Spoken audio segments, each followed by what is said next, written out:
Magkano ang pinaka-affordable na life insurance with 1 million coverage for age 30? Kung pure life insurance lang ang hanap mo, dalawa ang klase ng plan na pwede sa'yo na affordable. First is Guardian 65, meaning the moment na ma-approve yung plan, covered ka na agad ng 1 million coverage in case something happen until age 65.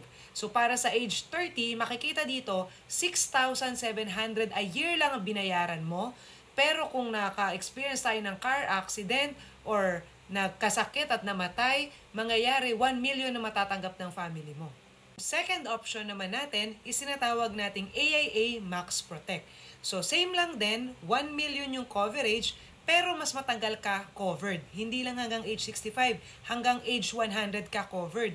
Ang hulugan mo lang dito is 13,000 until age 65, pero mas matagal ka mako-cover ng AIA. Meron siya ditong life insurance coverage, non-guaranteed dividend. So pag kumita company, magpe-payout, may makukuha ka. And then, pag na-reach natin yung age 100, yung life insurance mako-convert into maturity benefit. You'll get that 1M.